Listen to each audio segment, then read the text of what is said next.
اعوذ باللہ من الشیطان الرجیم بسم اللہ الرحمن الرحیم۔ نبی کریم صلی اللہ تعالیٰ علیہ وآلہ وسلم کی ولادت باسعادت کا ایمان افروز واقعہ۔ خواتین و حضرات، نبی کریم صلی اللہ تعالیٰ علیہ وآلہ وسلم کی ولادت بذات خود ایک معجزہ تھا، اور یہ وجہ ہے کہ آپ صلی اللہ تعالیٰ علیہ وآلہ وسلم کی ولادت کے وقت بہت سے معجزات اور واقعات ایسے پیش آئے جن کا تذکرہ ضروری ہے، اور ہر مسلمان کو ان واقعات اور معجزات کا علم ہونا چاہیے۔ مستند روایات کی روشنی میں چند روایات آپ کی سماعتوں کی نظر کرتے ہیں۔ حضرت ابن عباس رضی اللہ تعالیٰ عنہ کہتے ہیں کہ رسول اللہ صلی اللہ تعالیٰ علیہ وآلہ وسلم اس دنیا میں تشریف لائے تو آپ کی انوال یعنی ناف کی نال کٹی ہوئی تھی، حالانکہ انوال نال کو بچہ پیدا ہونے کے بعد دائیاں کاٹتی ہیں، اور آپ ختنہ شدہ پیدا ہوئے۔ حضرت عبد المطلب یہ دیکھ کر بے حد حیران ہوئے اور خوش بھی۔ وہ کہا کرتے تھے میرا بیٹا نرالی شان کا ہوگا۔ آپ کی پیدائش سے پہلے مکہ کے لوگ خشک سالی اور قحط کا شکار تھے، لیکن جو ہی آپ صلی اللہ تعالیٰ علیہ وآلہ وسلم دنیا میں تشریف لائے، بارشیں شروع ہو گئیں، خشک سالی دور ہو گئی، درخت ہرے بھرے ہو گئے اور پھلوں سے لد گئے، زمین پر سبزہ ہی سبزہ نظر آنے لگا۔ پیدائش کے وقت آپ اپنے ہاتھوں پر جھکے ہوئے تھے، سر آسمان کی طرف تھا۔ ایک روایت کے الفاظ یہ ہیں کہ گھٹنوں کے بل جھکے ہوئے تھے، مطلب یہ کہ سجدے کی حالت میں تھے۔ آپ کی مٹھی بند تھی اور شہادت کی انگلی اٹھی ہوئی تھی، جیسا کہ ہم نماز میں اٹھاتے ہیں۔ آپ نبی کریم رؤوف الرحیم صلی اللہ تعالیٰ علیہ وآلہ وسلم فرماتے ہیں کہ جب مجھے میری ماں نے جنم دیا تو ان سے ایک نور نکلا، اور اس نور سے شام کے محلات جگمگا اٹھے۔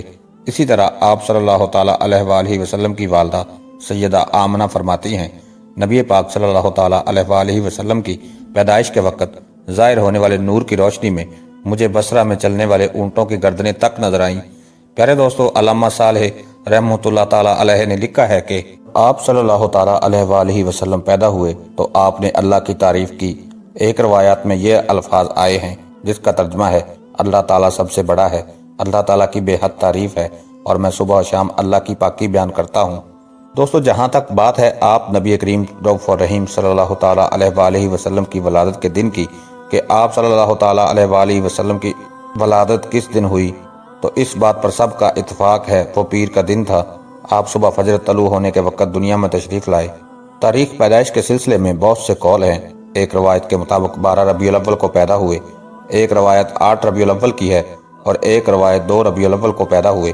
اس سلسلے میں اور بھی بہت سی روایات ہیں، لیکن دوستو زیادہ تر مورخین کا خیال ہے کہ آپ 8 ربیع الاول کو پیدا ہوئے، جبکہ تقویم کے طریقہ کے حساب سے جب تاریخ نکالی گئی تو 9 ربیع الاول نکلی۔ مطلب یہ کہ اس بارے میں بالکل صحیح بات کسی کو معلوم نہیں۔ اس پر سب کا اتفاق ہے کہ مہینہ ربیع الاول کا تھا اور دن پیر کا، اور یہ بھی کہا جاتا ہے کہ آپ صلی اللہ علیہ وآلہ وسلم کو پیر کے دن ہی نبوت ملی۔ پیر کے روز ہی آپ صلی اللہ علیہ وآلہ وسلم مدینہ منورہ کی طرف ہجرت فرما گئے، اور پیر کے روز ہی آپ صلی اللہ علیہ وآلہ وسلم کی وفات ہوئی۔ پیارے دوستو، یاد رہے ماہ ربیع الاول کو جو غیر معمولی تقدس، عظمت اور شان ملی ہے، اس کی وجہ فخر دو عالم، شافع معشر، سرور کائنات، سرور دو جہاں، ہادی عالم، ساقی کوثر، سرور کونین، فخر موجودات، صاحب لوح قلم، سید عرب و عجم، صبح درخشاں، شام امام الانبیاء، آفتاب دو عالم کا اس ماہ مقدس میں حضرت آمنہ رضی اللہ تعالیٰ عنہا کے آنگن میں چاند بن کر طلوع ہونا ہے۔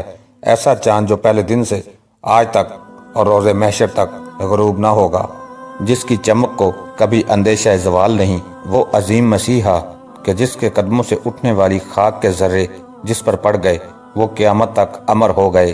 اس ماہ میں صرف سرور دو عالم صلی اللہ علیہ وآلہ وسلم کا ظہور قدسی ہی نہیں ہوا کہ عالم نو طلوع ہوا۔ تاریخ عالم نے نئے سفر کا آغاز کیا۔ خواتین و حضرات، یاد رہے کہ آپ صلی اللہ علیہ وآلہ وسلم عام الفیل میں پیدا ہوئے، یعنی ہاتھیوں والے سال میں۔ اس سال کو ہاتھیوں والا سال اس لیے کہا جاتا ہے کہ نے ہاتھیوں کے ساتھ مکہ مکرمہ پر چڑھائی کی تھی، اور آپ صلی اللہ علیہ وآلہ وسلم کی پیدائش اس واقعہ کے کچھ دن ہی بعد ہوئی تھی۔ پیارے دوستو، یاد رہے کہ ہمارے نبی حضرت محمد مصطفیٰ صلی اللہ تعالیٰ علیہ وآلہ وسلم اس واقعہ کے چند دن بعد پیدا ہوئے۔ آپ جس مکان میں پیدا ہوئے وہ صفا پہاڑی کے قریب تھا۔ حضرت کعب رضی اللہ تعالیٰ عنہ روایت کرتے ہیں کہ میں نے تورات میں پڑھا تھا کہ رسول پاک صلی اللہ تعالیٰ علیہ وآلہ وسلم کی پیدائش مکہ میں ہوگی۔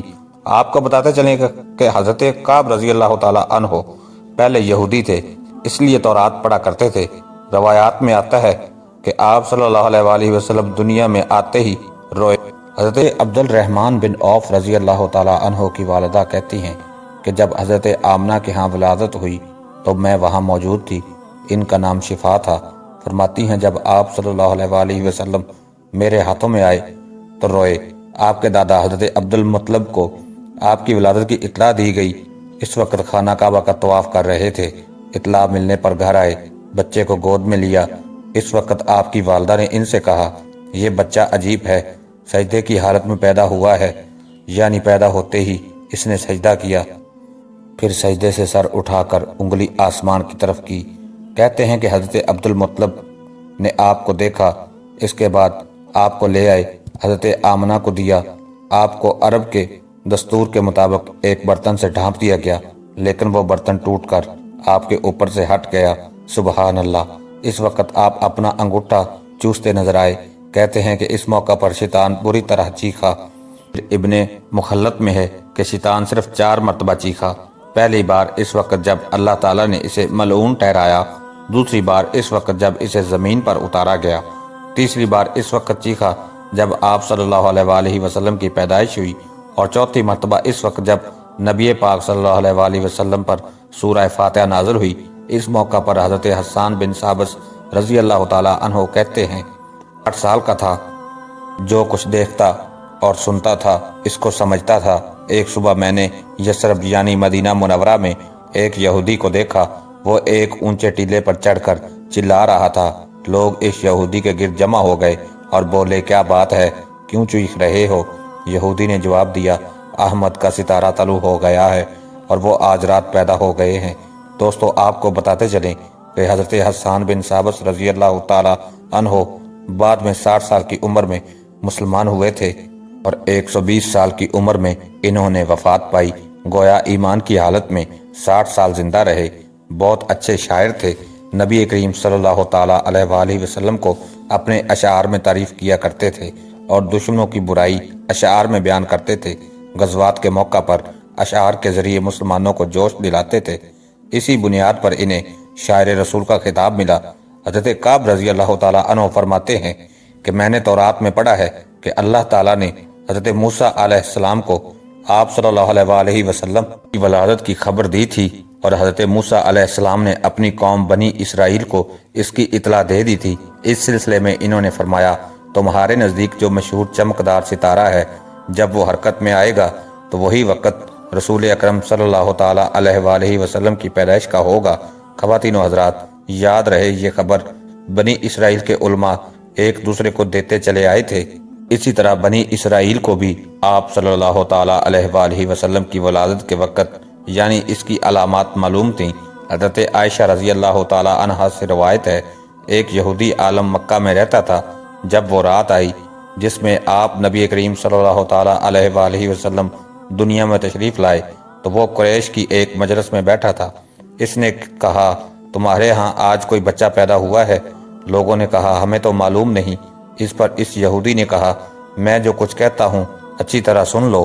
آج اس امت کا آخری نبی پیدا ہو گیا ہے، اور قریش کے لوگوں وہ تم میں سے ہی ہے، یعنی وہ قریشی ہے۔ اس کے کندھے کے پاس ایک علامت ہے، یعنی مہر نبوت۔ اس میں بہت زیادہ بال ہیں، یعنی گھنے بال ہیں، اور یہ نبوت کا نشان ہے۔ نبوت کی دلیل ہے۔ اس بچے کی ایک علامت یہ ہے کہ وہ 2 دن تک دودھ نہیں پیے گا۔ ان باتوں کا ذکر ان کی نبوت کی علامات کے طور پر پرانی کتب میں موجود ہے۔ علامہ ابن حجر نے لکھا ہے کہ یہ بات درست ہے کہ آپ صلی اللہ تعالیٰ علیہ وآلہ وسلم نے 2 دن تک دودھ نہیں پیا تھا۔ یہودی عالم نے جب یہ باتیں بتائی تو لوگ وہاں سے اٹھ گئے۔ انہیں یہودی کی باتیں سن کر بہت حیرت ہوئی تھی، تو ان میں سے ہر ایک نے اس کی باتیں اپنے گھر والوں کو بتائی۔ عورتوں کو چونکہ حضرت آمنہ کے ہاں بیٹا پیدا ہونے کی خبر ہو چکی تھی، اس لیے انہوں نے اپنے مردوں کو بتایا۔ یہودی عالم نے کہا، ذرا چل کر مجھے وہ بچہ دکھاؤ۔ لوگ اسے ساتھ لیے حضرت آمنہ کے گھر کے باہر آئے، ان سے بچہ دکھانے کی درخواست کی۔ آپ نے نبی پاک صلی اللہ تعالیٰ علیہ وآلہ وسلم کو کپڑا سے نکال کر انہیں دے دیا۔ لوگوں نے آپ کے کندھے پر سے کپڑا ہٹایا۔ یہودی کی نظر جو ہی مہر نبوت پر پڑی وہ فوراً بے ہوش ہو کر گر پڑا۔ اسے ہوش آیا تو لوگوں نے اس سے بے ہوش ہونے کی وجہ پوچھی۔ جواب میں اس نے کہا، میں اس غم سے بے ہوش ہوا تھا کہ میری قوم میں سے نبوت ختم ہو گئی۔ اے قریشیو، اللہ کی قسم، یہ بچہ بہت زبردست غلبہ حاصل کرے گا اور اس کی شہرت مشرق سے مغرب تک پھیل جائے گی۔ دوستو، یہ شان ہے ہمارے پیارے نبی کریم صلی اللہ تعالیٰ علیہ وآلہ وسلم کی کہ آپ صلی اللہ تعالیٰ علیہ وآلہ وسلم اپنی پیدائش کے ساتھ ہی نبوت کی نشانیاں لے کر پیدا ہوئے، اور آپ علیہ وآلہ وسلم کی ولادت کی نشانیاں اور آپ صلی اللہ تعالیٰ علیہ وآلہ وسلم کی رسالت کی نشانیوں کے بارے میں لوگ پہلے سے ہی مطلع تھے۔ تو یہ تھی ہماری آج کی ویڈیو۔ اگر آپ کو ویڈیو پسند آئے تو آپ سے گزارش ہے کہ چینل کو ضرور سبسکرائب کیجئے گا۔